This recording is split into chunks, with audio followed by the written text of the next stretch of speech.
নমস্কার, 7 week news নেটওয়ার্কে আপনাদের স্বাগত।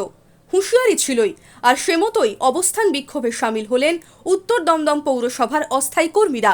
সেই সঙ্গে তৃণমূলের বিরুদ্ধে একরাশ ক্ষোভ উগরে দিলেন বিক্ষোভকারীরা। প্রসঙ্গত, বেশ কয়েকদিন আগেই দৈনিক মজুরি ভিত্তিক কর্মী ও চুক্তিভিত্তিক কর্মীদের বেতন বৃদ্ধি এবং অস্থায়ী কর্মীদের বেতন মাসের 5 তারিখের মধ্যে মিটিয়ে দেওয়ার দাবিতে বিক্ষোভ দেখিয়েছিলেন বহু পৌরকর্মীরা। আর তাদের আন্দোলনের সঙ্গী হয়েছিলেন সিটু নেত্রী গার্গী চট্টোপাধ্যায় এবং বাম নেত্রী দীপশিতা ধর। সেই সময় দীপশিতা জানিয়েছিলেন আগামীতেও রাস্তাতেই জারি থাকবে তাদের লড়াই। আর সেই রাস্তাকে আবারও প্রতিবাদের পথ হিসেবে বেছে নিলেন উত্তর দমদম পৌরসভার অস্থায়ী কর্মীরা।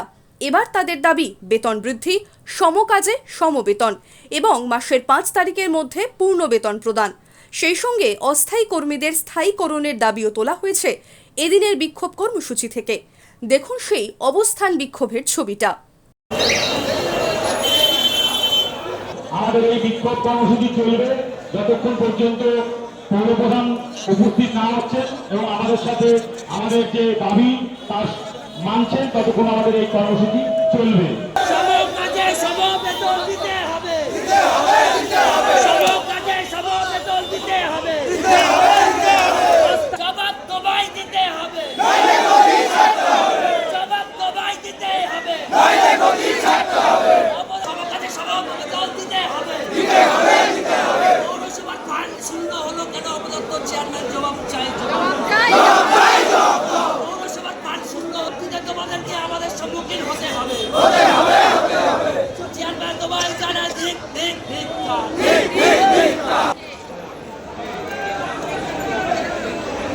পৌরসভার বিভিন্ন ওয়ার্ডে নিজেদের কাজ বন্ধ রেখে পৌরসভার গেটে তালা দিয়ে গেটের বাইরে নিজেদের হকের দাবিতে সরব হয়েছেন পৌরসভার অস্থায়ী কর্মীরা। পৌরপ্রধান বিধান বিশ্বাসের নামে মুহুর্মুহু ওঠে ধিক্কার স্লোগানও। সেই সঙ্গে চেয়ারম্যান বিক্ষোভকারীদের দাবি প্রসঙ্গে তাদের নিয়ে অবিলম্বে আলোচনায় না বসলে পৌরসভার গেটের সামনে করা অবরোধ ও অবস্থান বিক্ষোভ থেকে তারা সরবেন না, স্পষ্ট বক্তব্য অস্থায়ী কর্মীদের। ঠিক কি জানালেন এক কর্মী, শুনুন। সবার সামনে পৌরসভার অস্থায়ী কর্মীরা বিক্ষোভ সমাবেশে সামিল হয়েছে। মূলত দুটো বিষয়কে সামনে রেখে দীর্ঘদিন ধরে অস্থায়ী কর্মীরা বঞ্চনার শিকার হচ্ছে। 4 বছর ধরে তাদের কোনো বেতন বাড়ছে না। আবার অপরদিকে বেতন দেবার ক্ষেত্রেও তারা কোনো রকম কার্যকরী পদক্ষেপ নিচ্ছে না। কোনো সময় তারা 50%, কোনো সময় তারা 55% বেতন দিচ্ছে। এপ্রিল মাসের মায়না গত কাল হয়েছে, স্বাভাবিকভাবেই আর 1 মাস আসতে মাত্র 1 সপ্তাহ বাকি। তাই স্বাভাবিকভাবেই বেতন বাড়াবার দাবি আর বেতন নির্দিষ্ট সময় দেবার দাবিতে আজকে প্রতিটি ওয়ার্ড থেকে পৌর কর্মচারীরা সমবেত হয়েছে। তারা বিক্ষোভ সমাবেশে সামিল হয়েছে পৌরসভার গেটে। পৌর প্রধানের কাছে তারা তাদের দাবি পেশ করবে। পাশাপাশি তাদের অভিযোগ, বিগত 15 বছর ধরে তারা ঠিকঠাক বেতন পান না। কাউন্সিলরদের বেতন দ্বিগুণ হলেও তাদের কোনো বেতন বৃদ্ধি নেই। তৃণমূল সরকার, সর্বোপরি স্থানীয় প্রশাসনের বিরুদ্ধে ক্ষোভ উগরে দিয়ে কি বললেন এক বিক্ষোভকারী, শোনাবো আপনাদের। আজকে আমরা এত বছর ধরে কাজ করছি, বিগত 15 বছর ধরে আমরা ঠিকঠাক মায়না পাচ্ছি না। মায়না বৃদ্ধি নেই, মায়না দিচ্ছে ছিঁড়ে ছিঁড়ে, কোনো মাসে 12 তারিখে হাফ, কোনো মাসে 28 তারিখে হাফ। এইভাবে দীর্ঘদিন চলার পরে আমাদের দেওয়ালে পিঠ থেকে গেছে। বিগত 5 বছর ধরে একটা টাকা বাড়ায়নি, অথচ তারা কাউন্সিলরদের মায়না দ্বিগুণ হয়ে গেছে, অথচ আমরা একটা টাকা পাইনি। আমাদের একটা টাকা পাইনি। আমরা দীর্ঘদিন পরিষেবার মানে সময় বাড়াচ্ছে, চাপ বাড়াচ্ছে, সমস্ত কিছু করে যাচ্ছে। এই চেয়ারে বসে বসে তারা এসি রুমে থাকছে আর আমাদের উপর হুইপ জারি করে যাচ্ছে। কথা বলার আমাদের জায়গা দেয়নি। আজকে আমাদের বউ বাচ্চা নিয়ে রাস্তায় নামার পরিস্থিতি তৈরি করে দিয়েছে এই তৃণমূল সরকার।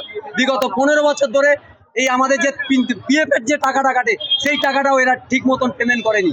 যার কারণে আমরা পিএফের থেকে টাকা তুলতে গেলে বলছে তোমরা অফিসে যোগাযোগ করো, অফিস আগে আমাদের ক্লিয়ারেন্স দেবে, তারপর তোমাদের টাকা ছাড়বো। কেন আমরা ভুক্তভোগী হব? আজকে চেয়ারম্যান বলছে যে ফান্ডে টাকা নেই। কেন থাকবে না? আগে 3 কোটি টাকা এরা যখন আসে 3 কোটি টাকা নিয়ে এসেছে, সেই টাকাটা কি করলো? লারে লাপ্পা গাড়ি গান আর ওই ঠেলামেলা করে কাটিয়েছে, আর এই গাড়ি কিনেছে, গাড়িতে চড়া। এইটা আমরা মানবো না আর মানতে দেবো না। চেয়ারম্যানকে আগে আমাদের দাবি এখানে এসে সশরীরে জানতে হবে, সশরীরে আসতে হবে। ওই 5টা সিকিউরিটি করতে হবে না। 5টা সিকিউরিটির টাকা এই আমাদের জনগণ, যে আমাদের সাধারণ ছেলেপেলেরা রয়েছে, তাদের টাকায় সিকিউরিটি নেয়। এটা করতে দেবো না। আমি আজকে বলে দিলাম, আজকে আমাদের মেয়ে ছেলেদেরও সুরক্ষা দিতে পারে না। হ্যাঁ, এই সুরক্ষা দিতে দেওয়ার জন্য কি ওকে 5টা সিকিউরিটি নিয়ে ঘুরতে হবে? মা বোনেরা ঘুরতে পারে না ঠিক মতন, ওই গুন্ডা বাহিনী, বাইক বাহিনী নিয়ে দাপিয়ে বেড়াবে? আমরা সেটা করতে দেবো না। সশরীরে তাকে আসতে হবে, প্লাস হচ্ছে আমাদের দাবি মানতে হবে। আর যদি না মানে, এই আন্দোলন চলবে। আর তাকে এখানে ঢুকতে দেওয়া হবে না। তালা সব গেটে মারা আছে, অনির্দিষ্টকালের জন্য। বঙ্গে বিজেপি সরকার আসতেই রাজ্যের একাধিক পৌরসভার টালমাটাল অবস্থা।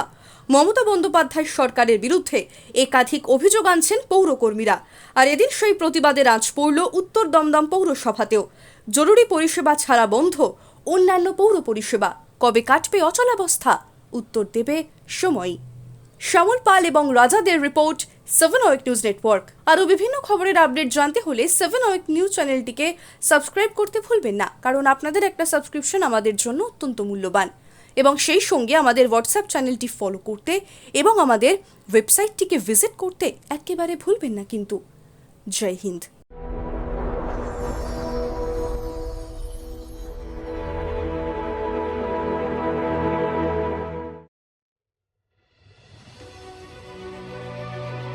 Elegance is never accidental.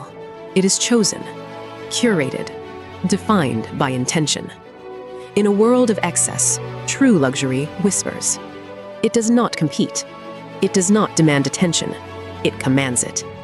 At B20s, we create more than jewelry. We shape presence. Every curve is considered, every surface refined, every detail deliberate, crafted with precision, finished with restraint, designed not to overpower, but to elevate. Because luxury is not about display, it is about distinction. The quiet confidence of gold against skin, the subtle brilliance of light catching movement, the harmony between strength and grace. This is not ornament, it is expression, not decoration, but identity, a reflection of self, unapologetic, uncompromised, timeless. At B20s, modern elegance finds its voice without ever speaking. This is refinement without noise, beauty without excess, luxury without effort. B20s, the premium luxury brand. Elevate your everyday.